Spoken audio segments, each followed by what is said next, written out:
জয় শ্রীহরি।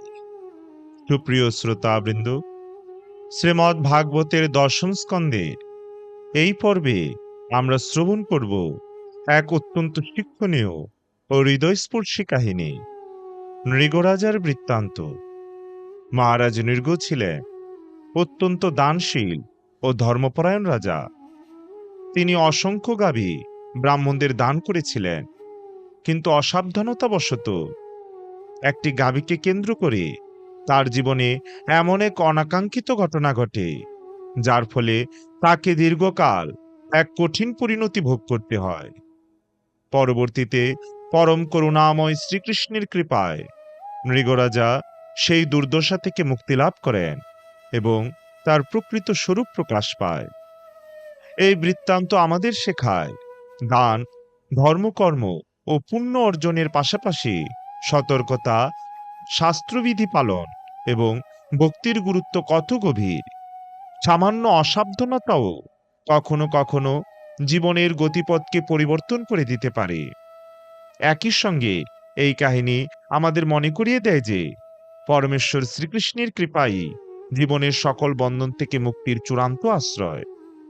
তাহলে আসুন ভক্তি ও শ্রদ্ধার সঙ্গে শ্রবণ করি শ্রীমদ্ ভাগবতের দশম স্কন্ধে বর্ণিত নৃগরাজার বৃত্তান্ত এবং এই মহৎ কাহিনীর অন্তর্নিহিত আধ্যাত্মিক শিক্ষা হৃদয়ে ধারণ করি। তার আগে অমৃত কাদম্বিনী চ্যানেলটি সাবস্ক্রাইব না করলে এখনই সাবস্ক্রাইব করুন আর নিত্য ভাগবত কথা শ্রবণ করুন।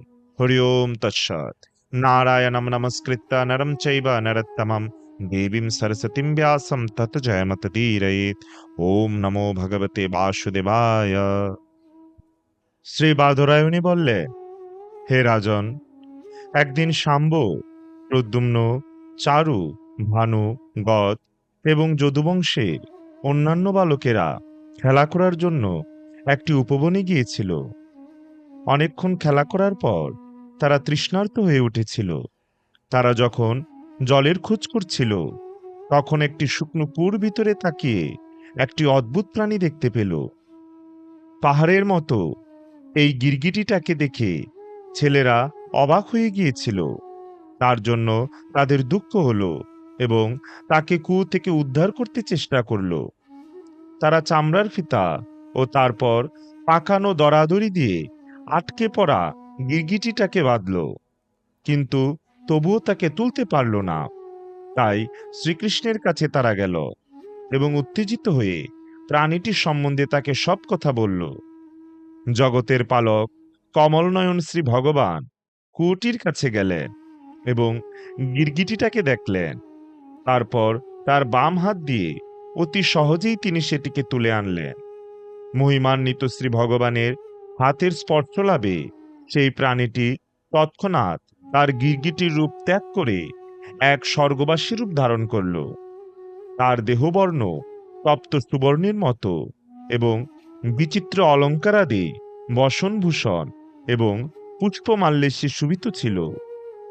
ভগবান শ্রীকৃষ্ণ পরিস্থিতি সবই জানতেন, তবু জনসাধারণকে তা জানানোর জন্যই তিনি এইভাবে জিজ্ঞাসা করলেন, হে মহাভাগ্যবান, আপনি কে? আপনার মনোহর রূপ দর্শন করে আমি মনে করি যে আপনি অবশ্যই কোনো মহান দেবতা হবেন। কোন অতীত কর্মের মাধ্যমে আপনি এই অবস্থায় উপনীত হয়েছেন? হে সুভদ্র, মনে হয় আপনি এমন দুর্ভাগ্যের যোগ্য নন। আমরা আপনার বিষয়ে জানতে আগ্রহী। যদি তা আমাদের বলার মতো স্থানকাল আপনি উপযুক্ত বিবেচনা করেন, তাহলে দয়া করে আপনার সম্বন্ধে আমাদের অবগত করুন। শ্রীল সুখদেব গোস্বামী বললেন, এইভাবে অনন্তমূর্তি শ্রীকৃষ্ণের প্রশ্নে সূর্যের মতো দীপ্তিমান কিরীটধারী রাজা ভগবান মাধবকে প্রণাম নিবেদন করে এইভাবে উত্তর প্রদান করলেন। নৃগরাজা বললেন, ইক্ষাকুর পুত্র আমি, নৃগ নামে পরিচিত এক রাজা। হে প্রভু, দানশীল মানুষদের তালিকা ঘোষণার সময়ে সম্ভবত আপনি আমার কথা শুনেছিলেন। হে নাথ, আপনার কাছে কিছু অজানা থাকতে পারে কি? কালের প্রভাব সত্ত্বেও আপনার অব্যাহত দৃষ্টির মাধ্যমে আপনি সকল জীবের হৃদয়ের সাক্ষী হয়ে আছেন। তথাপি আপনার আজ্ঞাক্রমে আমি সবই বলবো। পৃথিবীতে যত বালুকণা আছে, আকাশে যত নক্ষত্র আছে, অথবা বর্ষণধারায় যত জলবিন্দু থাকে, আমি ততগুলি গাভী দান করেছি। তরুণী, কপিলা, দুগ্ধবতী গাভী, যারা সৎস্বভাব, সুরূপা ও সদ্গুণাবলী যুক্তা, যারা সৎভাবে উপার্জিতা এবং যারা স্বর্ণবদ্ধ শৃঙ্গ বিশিষ্টা, রৌপ্যবদ্ধকুর এবং সুন্দর অলঙ্কৃত বস্ত্র ও মাল্যে সুবিতা, এই ধরনের সবৎসা গাভীগুলি আমি দান করেছিলাম। আমি প্রথমে আমার দান গ্রহীতা ব্রাহ্মণদের সুন্দর অলঙ্কারে বিভূষিত করার মাধ্যমে সম্মানিত করতাম। সেই সব অত্যন্ত উত্তম ব্রাহ্মণগণ ছিলেন তরুণ, সচ্চরিত্র ও বিবিধ গুণাবলীর অধিকারী, এবং তাদের পরিবারবর্গ ছিল অভাবী। তারা ছিলেন সত্যের প্রতি উৎসর্গীকৃত, তাদের তপশ্চর্যার জন্য সুপরিচিত, বৈদিক শাস্ত্রে সুপণ্ডিত এবং তাদের আচরণে সাধুভাবাপন্ন।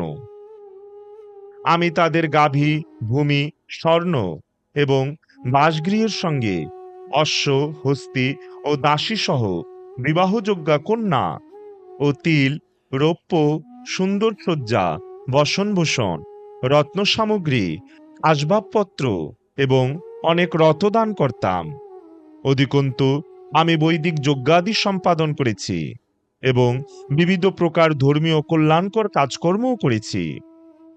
একবার কোনো এক উচ্চ শ্রেণীর ব্রাহ্মণের একটি গাভী পথ ভুলে আমার গোষ্ঠে প্রবেশ করে। অজানিতভাবে আমি অন্য এক ব্রাহ্মণকে সেই গাভীটি দান করেছিলাম। যখন গাভীটির প্রথম মালিক তাকে নিয়ে যেতে দেখলেন, তখন তিনি বললেন, এটি আমার। দ্বিতীয় ব্রাহ্মণ, যিনি উপহার স্বরূপ গাভীটিকে গ্রহণ করেছিলেন, তিনি উত্তর দিলেন, না, এ আমার। নৃগ তাকে আমায় দান করেছেন। দুই ব্রাহ্মণ যখন তর্ক করছিলেন, তখন তাদের নিজ উদ্দেশ্য সাধনের চেষ্টায় আমার কাছে এলেন। তাদের একজন বললেন, আপনি আমাকে এই গাভী দান করেছিলেন, এবং অন্যজন বললেন, কিন্তু আপনি তাকে আমার কাছ থেকে অপহরণ করেছেন। এই শুনে আমি বিভ্রান্ত হয়ে গেলাম। এই অবস্থায় আমার কর্তব্য বিষয়ে এক ভয়ানক সংকটে পড়েছি বুঝতে পেরে আমি সবিনয়ে দুই ব্রাহ্মণের কাছে অনুনয় করলাম, আমি এই গাভীটির পরিবর্তে আপনাদের 1,00,000 শ্রেষ্ঠ গাভী দান করব। দয়া করে তাকে আমায় ফিরিয়ে দিন। আপনাদের সেবক রূপে আমাকে আপনারা কৃপা করুন। আমি কি করেছি তা বুঝতে পারিনি। এই কঠিন অবস্থা থেকে দয়া করে আমাকে রক্ষা করুন, নতুবা আমি নিশ্চিত রূপে অশুচি নরকে পতিত হব। গাভীটির এখন যিনি মালিক, তিনি বললেন, হে রাজন, এই গাভীর বিনিময়ে আমি অন্য কোনো কিছু চাই না, এবং চলে গেলেন। অন্য ব্রাহ্মণও বলে দিলেন, আপনি যা দিয়েছেন তার চেয়ে আরো 10,000 বেশি গাভীও আমি চাই না। এই বলে তিনিও চলে গেলেন। হে দেবেশ্বর, হে জগন্নাথ, এইভাবে সুযোগ সৃষ্টি হওয়ার অবকাশে যমদূতেরা আমাকে যমালয়ে নিয়ে গেল। সেখানে যমরাজ স্বয়ং আমাকে জিজ্ঞাসা করলেন, হে রাজন, তুমি কি প্রথমে তোমার পাপের ফল ভোগ করতে চাও, কিংবা তোমার সমস্ত ধর্মকর্মের ফল ভোগ করবে? বাস্তবে কি তোমার কর্তব্যনিষ্ঠ দানের তথা ফলস্বরূপ আনন্দোজ্জ্বল স্বর্গসুখ ভোগের কোনই অন্ত দেখছি না। আমি উত্তর দিলাম, প্রথমে, হে প্রভু, আমাকে পাপ কর্মফল ভোগ করতে দিন। এবং যমরাজ বললেন, তাহলে পতন হোক। তৎক্ষণাৎ আমার পতন হলো, এবং হে প্রভু, পতনকালে আমি নিজেকে একটি গিরগিটি হয়ে যেতে দেখলাম। হে কেশব, আপনার দাসরূপে আমি ব্রাহ্মণদের প্রতি ভক্তিপরায়ণ এবং তাদের অকাতরে দান করতাম, এবং আমি নিয়ত আপনার দর্শন লাভের উৎসুক হয়ে থাকতাম। তাই এখনো আমার অতীত জীবন আমি বিস্মৃত হইনি। হে সর্বশক্তিমান, এখানে আমার সামনে আমার দুনয়ন আপনাকে দর্শন করছে। এটা কিভাবে সম্ভব হলো? আপনি পরমাত্মা, যাকে মহাযোগেশ্বরগণ তাদের শুদ্ধ অন্তরে কেবলমাত্র চিন্ময় বেদোদ্দয়নের মাধ্যমেই ধ্যান করে। তাহলে অদক্ষজ জাগতিক জীবনের দুর্বিপাকে আমার বুদ্ধি অক্ষম হয়ে পড়লেও কিভাবে আপনি প্রত্যক্ষ রূপে আমার দৃষ্টিগোচর হলেন, যিনি এই পৃথিবীতে তার জড়জাগতিক বন্ধন ছিন্ন করেছেন। কেবলমাত্র তিনিই তো আপনাকে দর্শনের সমর্থ হন। হে দেবদেব, জগন্নাথ, গোবিন্দ, পুরুষোত্তম, নারায়ণ, ঋষিকেশ, পুণ্যশ্লোক, অচ্যুত, অব্যয়, হে কৃষ্ণ, দয়া করে আমায় দেবলোকে গমনের অনুমতি প্রদান করুন। আমি যেখানেই বাস করি, হে প্রভু, আমার মন যেন সর্বদা আপনার শ্রীচরণের আশ্রয় গ্রহণ করে।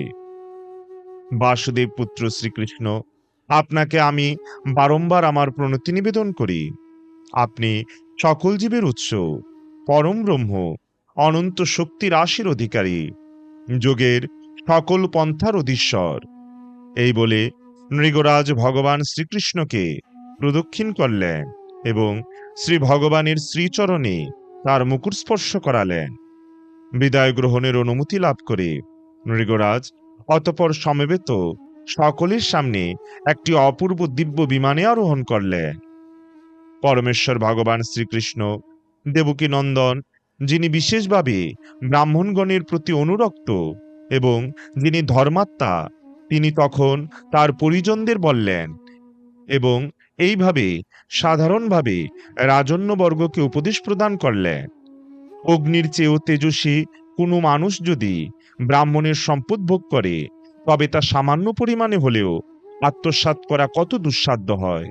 তাহলে যেসব রাজারা নিজেদের সর্বময় প্রভু বলে মনে করে, তারা এইসব ব্রাহ্মণের ধন ভোগ করার চেষ্টা করলে কি হতে পারে তা নিয়ে আর বলার কি আছে। ফলাহলকে আমি প্রকৃত বিষ বলে মনে করি না, কারণ এর প্রতিবিধান রয়েছে। কিন্তু কোনো ব্রাহ্মণের সম্পদ অপহৃত হলে তাকে বাস্তবিকই বিষ বলা যেতে পারে, কারণ জগতে এর কোনো প্রতিবিধান নাই। বিষ যে বক্ষণ করে কেবল তাকেই নাশ করে এবং সাধারণ আগুন জল দিয়েই নেবানো যেতে পারে। কিন্তু ব্রাহ্মণের সম্পত্তি অপহৃত হলে তা জ্বালানি কাঠ থেকে উৎপন্ন অগ্নির মতো অপহরণকারীর সমগ্র পরিবারকে সমূলে দগ্ধ করে। যথাযথ অনুমতি গ্রহণ না করে যদি কেউ ব্রাহ্মণের সম্পত্তি ভোগ করে, তবে সেই সম্পত্তি তার পরিবারের ৩ পুরুষের বংশ বিনষ্ট করে। কিন্তু যদি সে তা বলপূর্বক গ্রহণ করে অথবা সরকার বা অন্য বহিরাগতের সাহায্যে তাকে অপহরণ করে, তাহলে তার ১০ পূর্বপুরুষ ও ১০ উত্তর পুরুষ সকলেই বিনাশপ্রাপ্ত হয়। রাজন্যবর্গ তাদের রাজকীয় ঐশ্বর্যে অন্ধ হয়ে নিজেদের অধপতন আগে থেকে বুঝতে পারে না। মূর্খের মতো ব্রাহ্মণের ধন সম্পত্তি উপভোগের জন্য লালায়িত হয়ে তারা প্রকৃতপক্ষে নরকে গমনেরই অভিলাষ করে। যাদের সম্পত্তি অপহৃত হয়েছে এবং যারা পরিবার ভারগ্রস্ত, যেই সকল উদার ব্রাহ্মণগণের অশ্রু স্পর্শ লাভ করে যত ধূলিকণা, তত বছরের জন্য ব্রাহ্মণের সম্পত্তি অপহরণকারী অসংযত রাজারা তাদের রাজ পরিবার সহ কুম্ভিপাক নামে নরকে পাক হবে। নিজের উপহারই হোক অথবা অন্য কারো উপহারই হোক, যে ব্যক্তি কোনো ব্রাহ্মণের ধন সম্পত্তি অপহরণ করে, সে ২০টার মধ্যে কৃমিরূপে ৬০,০০০ বছর জন্ম নিয়ে থাকে। আমি ব্রাহ্মণের ধন কামনা করি না। যারা তা কামনা করে তারা অল্পায়ু এবং পরাভূত হয়। তারা তাদের রাজ্য হারায় এবং অন্যের কাছে উদ্বেগ সৃষ্টিকারী সর্পে পরিণত হয়। আমার অনুগামীগণ কোনো অপরাধ করলেও জ্ঞানী ব্রাহ্মণের সঙ্গে কঠোর আচরণ করবে না। এমনকি তিনি যদি তোমাকে শারীরিকভাবে আক্রমণও করেন অথবা বারংবার তোমাকে অভিশাপ প্রদান করেন, তবু সর্বদা তাকে প্রণাম নিবেদন করবে। আমি যেমন সযত্নে ব্রাহ্মণদের প্রণাম নিবেদন করি, তেমনি তোমরাও তাদের প্রণাম নিবেদন করবে। যে তার অন্যথা করবে, আমি তাদের দণ্ডদান করব। কোনো ব্রাহ্মণের সম্পত্তি অজানিতভাবে অপহৃত হলে তা অপহর্তার পতনের নিশ্চিত কারণ হয়। ঠিক যেমন ব্রাহ্মণের গাভী অপহরণ করে মৃগের পরিণতি হয়েছিল, এইভাবে দ্বারকার অধিবাসীদের নির্দেশ প্রদান করে সকল জগতের পবিত্রকারী ভগবান মুকুন্দ তার প্রাসাদে প্রবেশ করলেন। ওম তৎসৎ ইতি শ্রীমন মহর্ষি ব্যাসদেব প্রণীত পারমহংসী সংহিতা শ্রীমদ্ ভাগবত মহাপুরাণের ১০ম স্কন্দের ৬৪তম অধ্যায় নৃগরাজার বৃত্তান্ত সমাপ্ত। সুপ্রিয় শ্রোতাবৃন্দ, আজকের এই নিগরাজার বৃত্তান্ত থেকে আমরা গভীর এক শিক্ষা লাভ করতে পারি। মহারাজ নৃগ ছিলেন অত্যন্ত দানশীল ও পুণ্যবান রাজা, কিন্তু সামান্য অসাবধানতার কারণে তাকে কঠিন কর্মফল ভোগ করতে হয়েছিল। তাই ধর্মকর্ম পালন করার সময়ও শাস্ত্রবিধি, সতর্কতা ও যথাযথ জ্ঞান থাকা অত্যন্ত প্রয়োজন। এই কাহিনী আমাদের আরো শিক্ষা দেয়, জীবনে যতই পুণ্য, ঐশ্বর্য ও সম্মান অর্জিত হোক না কেন, পরমেশ্বর শ্রীকৃষ্ণের শরণ গ্রহণ ও তার ভক্তি জীবনের পরম কল্যাণের পথ। ভগবানের কৃপালাভ হলে বহু জন্মের দুঃখ ও বন্ধন থেকেও জীব মুক্তির পথ খুঁজে পায়।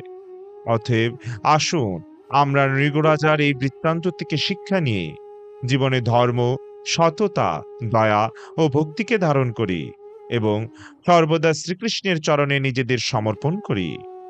শ্রীমদ্ ভাগবতের এই অমৃত কথা যদি আপনাদের হৃদয় স্পর্শ করে থাকে, তাহলে অন্যদের মধ্যেও এই মহৎ জ্ঞান ও ভক্তির বার্তা ছড়িয়ে দিন।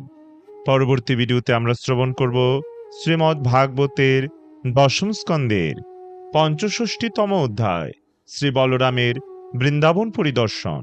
তাই সবাইকে পরবর্তী ভিডিও দেখার আমন্ত্রণ রইল। জয় জয় গ্রন্থরাজ শ্রী শ্রীমদ্ ভাগবত মহাপুরাণের জয়। ভাগবত কথা শ্রবণকারী সকল ভক্তবৃন্দের জয়। জয় শ্রীকৃষ্ণ চৈতন্য প্রভু নিত্যানন্দ, শ্রী অদ্বৈত গদাধর শ্রীবাসাদি গৌর ভক্তবৃন্দ। হরে কৃষ্ণ কৃষ্ণ কৃষ্ণ হরে হরে, হরে রাম রাম রাম হরে হরে। শ্রীকৃষ্ণের চরণে সকলের ভক্তি ও মঙ্গল কামনা করি। জয় শ্রীহরি।